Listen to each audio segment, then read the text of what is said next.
నమస్తే. శ్రీ గురుభ్యో నమః. శ్రీమాత్రే నమః. ఆదిత్యాయ చ సోమాయ మంగళాయ బుధాయ గురు శుక్ర శనిభ్యే రాహవే కేతవే నమః. 2025 జనవరి మాసానికి మాస ఫలితాలు.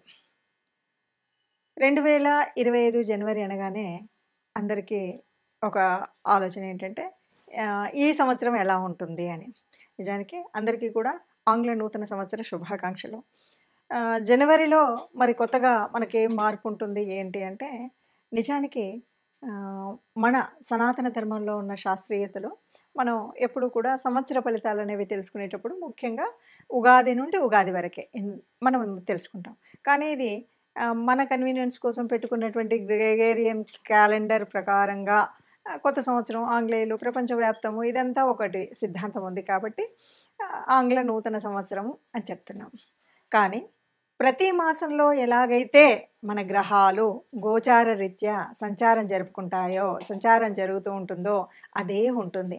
ఇక్కడ కొత్తగా ప్రకృతిలో వచ్చేటువంటి మార్పు కానీ గ్రహాల యొక్క గమనంలో కానీ ఎప్పుడు వాటి స్థితిని బట్టి, అంటే ఒక్కొక్క గ్రహానికి ఒక్కొక్క రాశి మారడానికి కొంత సమయం పడుతుంది. చంద్రుడికైతే 2.5 రోజులకి ఒకసారి, అలాగే మరి ఇంకా మిగతా వాటికి ఒక శనిగ్రహం చూస్తే మనకు తెలుసు 18, అంటే చాలా పెద్ద గ్రహాలకు ఒకలాగా, చిన్న గ్రహాలకు ఒకలాగా, నెల లోపల తిరిగే వాటికి 45 రోజుల్లో తిరిగేవి. రవి లాంటి వాడు కరెక్ట్గా నెల వచ్చేసరికి మారుతూ ఉంటాడు.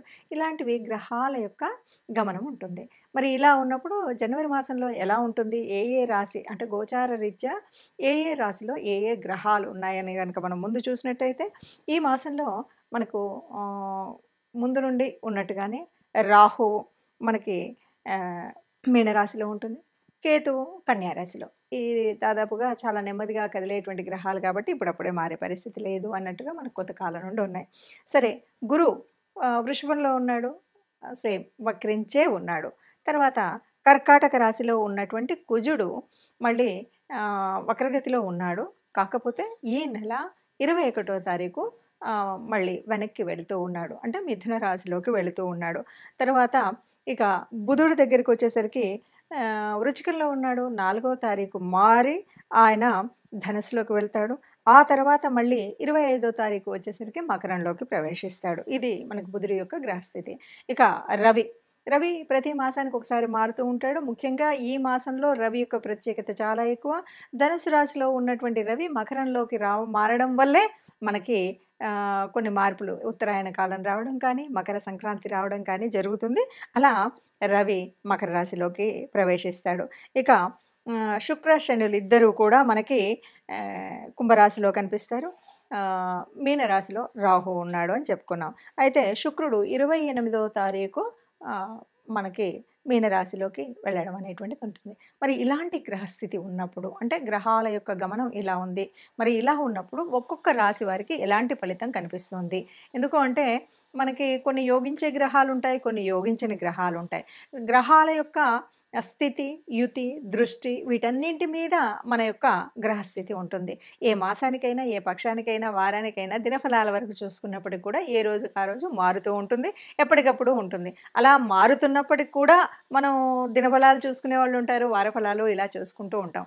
దీనికి కారణం ఏమిటి అంటే, ఏదైనా సరే జరగబోయే పరిస్థితులలో వచ్చేటువంటి గ్రహాల మార్పు వల్ల మనకి ఏదైనా అనారోగ్యం, లేకపోతే ఆర్థిక ఇబ్బంది, లేక ఉద్యోగ చలనం ఇలాంటివి ఏవైనా ఉన్నప్పుడు దానికి తగు జాగ్రత్త తీసుకోవడం కోసం, లేదా కొన్నిసార్లు ఆ గ్రహాలని సంతృష్టిపరచడం కోసం మనం చేసేటువంటి గ్రహాల యొక్క పరిహారాలు ఇవి తెలుసుకుంటే గనక మనకు రాబోయే కష్టం నుండి కొంత తగ్గించుకోవడం, లాభం ఉంది అంటే దాని సద్వినియోగం ఎలా చేసుకోవాలి అనేటువంటి విషయాలు తెలుసుకోవడం కోసం మాత్రమే మనం ఎప్పుడూ కూడా ఈ గ్రహాల యొక్క ఫలితాలను, అంటే మాస ఫలితాలు కానీ, వార ఫలితాలు కానీ, పక్ష ఫలితాలు కానీ, దిన ఫలితాలు కానీ తెలుసుకుంటూ ఉంటాం.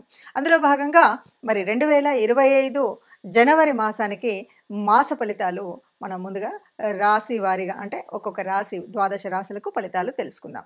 వృశ్చిక రాశి 2025 జనవరి మాసంలో వృశ్చిక రాశి వారికి ఎలా ఉంది అంటే, మాస ప్రారంభం ఎలా ఉంటుంది అంటే మొదట్లో కొద్దిగా అటు ఇటుగా మిశ్రమ ఫలితాలు ఉంటాయి అని చెప్పాలి. మొదటి పక్షం అంతా కూడా మిశ్రమ ఫలితాలతో ఉంటుంది. అంటే శుక్రుడు ఉన్నటువంటి స్థానం కానీ, తర్వాత కుజుడు ఉండేటువంటి స్తంభన వల్ల గానీ, ఇవన్నీ గూడా కొద్దిగా ఇబ్బంది. ఇవన్నీ గూడా రెండవ పక్షంలో చాలా మంచి లాభాలని, ఇక కుజుడు 21 తర్వాత మారతాడు కాబట్టి చివరి రోజుల్లో, మాసాంతంలో చాలా బాగుంటుంది అని చెప్పొచ్చు. రెండవ స్థానంలో ఉన్నటువంటి బుధుడి వల్ల కొంచెం ఉపయోగం ఏమైనా ఉందా అంటే చాలా ఉపయోగం అని ఉండొచ్చు. ఎందుకంటే లౌకిక విషయాల్లో చక్కటి ఆలోచన ఉందంటుంది. లౌకికంగా అంటే ఇంట్లో అవ్వచ్చు, బయట అవ్వచ్చు, సమాజంలో అవ్వచ్చు, ఉద్యోగ స్థానంలో అవ్వచ్చు, ఎక్కడైనా సరే చాలా లౌకికంగా మాట్లాడతాడురా వీడితో ఏమి ఇబ్బంది లేదు అని కష్టాన్ని కూడా అవలీలగా ఇలా తీసేసినట్టుగా పక్కకు పెట్టచ్చు. లౌకికంగా విజయాలు పొందేటువంటి పరిస్థితి అయితే ఉంటుంది. కాకపోతే ఇక్కడ సరే మనం మాట్లాడి ఎంతైనా అప్పు పుట్టించవచ్చు, ఎంతైనా రుణాలు తెచ్చుకోవచ్చు అనేటువంటి వాళ్ళు కొంతమంది ఉంటారు. ఇక్కడ జాగ్రత్త పడాలి. పుడుతుంది కదా అని రుణం ఎక్కువగా చేసుకుని అనవసరపు ఇబ్బందుల్లోకి వెళ్ళకూడదు. ఆర్థికంగా ప్రగతి ఉంటుంది, అయినా సరే వచ్చినట్టు ఖర్చు పెట్టినప్పుడు మళ్ళీ కొద్దిగా కష్టం వస్తుంది. కాబట్టి ఆర్థికంగా మనం ఇబ్బంది పడకుండా ఉండాలంటే అప్పులు పెంచుకోకూడదు. అయితే ఒక్క విషయం, మీరు గనక కష్టపడినట్టయితే, మీరు గనక మానసికంగా దృష్టి పెట్టినట్టయితే ఇప్పటి వరకు ఉన్న రుణాలు, మీరు ఇప్పటి వరకే చేసి ఉన్నటువంటి రుణాలు తీర్చేటువంటి అవకాశం అయితే ఈ వృశ్చిక రాశి వారికి ఉంది. కాబట్టి కష్టపడి గట్టిగా మనసులో అనుకోండి, నేను ఇప్పటి వరకు చేసినటువంటి రుణాలు తప్పకుండా తీరిపోవాలి, నేను ఎలాగైనా తీర్చాలి ఈ నెలలో అనే టార్గెట్ పెట్టుకుంటే చక్కగా మంచి మీరు రుణ విముక్తులు అవుతారు. ఈ నెల బాగుంటుంది. ఎంతైనా రుణ విముక్తి కావాలంటే కొంత ఆర్థికంగా వస్తుంది. వచ్చిన దాన్ని వచ్చినట్టు ఖర్చు పెట్టకుండా వచ్చిదాన్ని అప్పు తీరిస్తే చాలా మనం రుణ విముక్తులం అవుతాము. అలాగే వృత్తి బాగుంటుంది, ఉద్యోగం బాగుంటుంది. అర్ధాష్టమ శని ప్రభావం వల్ల కొన్నిసార్లు కొద్దిగా ఇంటికి దూరం వెళ్ళేటువంటి పరిస్థితి ఉంది. అది ఉద్యోగ రీత్యా అవ్వచ్చు, వ్యాపార రీత్యా అవ్వచ్చు, ఇంకేదైనా మిషతో ఏదైనా మనం చేసేటువంటి పనుల వల్ల దూరంగా వెళ్ళొచ్చు. అంతలో ఇంటికి దూరం ఉంటారు అనగానే అయ్యో నేను ఏదైనా అడవులు బట్టి తిరుగుతానా అనే ఆలోచన అక్కర్లేదు. ఇది మన యొక్క వృద్ధి కోసం చేసేటువంటిది. ఒకవైపు అష్టమ శని ప్రభావం ఉంది వల్ల అలా వెళ్తున్నాం, కానీ ఉద్యోగ వ్యాపారాలలో వృద్ధి చెందుతాం కాబట్టి దాని మూలంగా వెళ్ళేటువంటి అవకాశం అయితే ఉంటుంది. చక్కటి ప్రగతి ఉంటుంది. శుభకార్యాలు చేస్తారు, శుభకార్యాల్లో పాలు పంచుకుంటారు. అంటే మిత్రులు, బంధువులు చేసేటువంటి కార్యక్రమాల్లో పాలు పంచుకుంటారు. ప్రత్యేకించి మనం ఈ కార్యక్రమాలన్నీ చేస్తున్న వృశ్చిక రాశి వారికి ఒకే ఒక్క అంటే వీరికి ముందు నుండి ఉన్నటువంటిది ఏంటి అంటే ఒక పిచ్చి లాంటి ఉంటుంది. ఎలా అంటే మనకిష్టమైన వాళ్ళని దేవతలతో సమానంగా చూడడం. మనకు కొంతమంది అంటే ఇష్టం ఉండదు, వాళ్ళు ఏ తప్పు చేయరు, వాళ్ళు ఏం చేయరు, వాళ్ళు మన మంచిని గురించే చూస్తారు, కానీ వాళ్ళు మనకు నచ్చరు. కాబట్టి అడ్డదిడ్డంగా మాట్లాడడం. దీనివల్ల ఎందుకంటే ఎప్పుడు కూడా చెడు చేసేవాడి మీద మనం ఏదైనా చెడు ప్రయత్నం, మన వాళ్ళైనా సరే చెడు చేస్తారు అంటే వాళ్ళని వ్యతిరేకించి మాట్లాడడం, అట్లాంటి వల్ల మనకి ఏ కష్టం రాదు. కానీ నీ శుభాన్ని కోరి నీ గురించి ఆలోచించే వాళ్ళు ఎవరైతే ఉన్నారో వాళ్ళని అనవసరమైనటువంటి ఇబ్బందులు పెట్టడము, అనవసరంగా వాళ్ళతో పేచీలు పెట్టుకోవడం, ఆమె ఉంటేనే నాకు అది కాదు, ఆయన ఉంటేనే నాకు అది కాదు అని అంటూ మాట్లాడుతూ ఉంటారు కదా. ఇలాంటప్పుడు దీని పాప ఫలితం వల్ల మీ యొక్క సంతానం మీద దాని నష్టం కనిపిస్తుంది. మనం పెద్దల్ని గౌరవించాలి అనేటువంటిది సూక్తి, సరే అదే ఎటువైపు అయినా సరే పెద్దలు కనపడగానే గౌరవం. కొంతమంది అది పాటిస్తూ ఉంటారు. ఈ రాశి వారికి కొంతమందికి ప్రత్యేకించి ఒక చెడ్డ గుణం ఏముంటుంది అంటే, నేను నచ్చింది రంభ, నేను మెచ్చింది గంగ, నాకు నచ్చకపోతే అది ఎంత గంగా ప్రవాహమైన మురుక్కాలవా అనేటువంటి స్థితిలో ఉంటారు.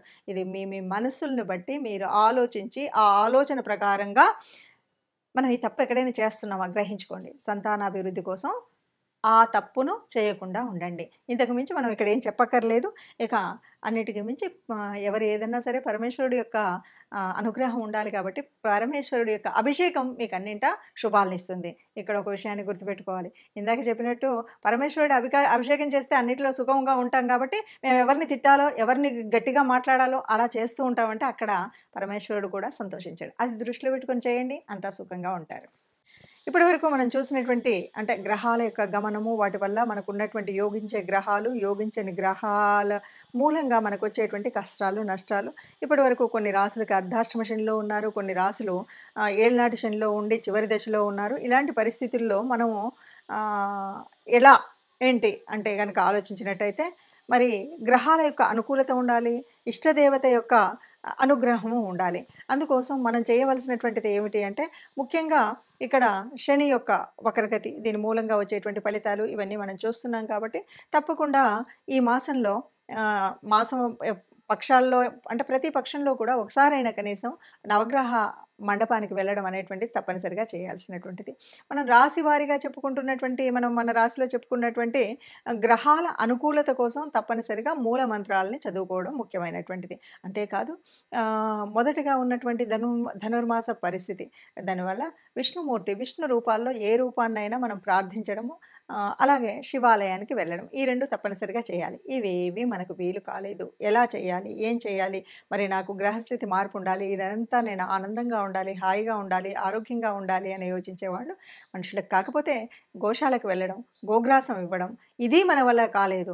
మన ఇంట్లోనే మనం చేస్తున్న చోట, మనం ఉన్నటువంటి చోటనే ఉన్నటువంటి కార్మికులకు ఎవరైనా సరే అన్నం ఒకరోజు భోజనం పెట్టించడం కానీ, వారికి కావాల్సినటువంటి వస్తువుల్ని దానం చేయడం కానీ చేసినట్టయితే మనకున్నటువంటి గ్రహాల అననుకూలత పోయి అనుకూలత వచ్చేటువంటి పరిస్థితి ఉంటుంది.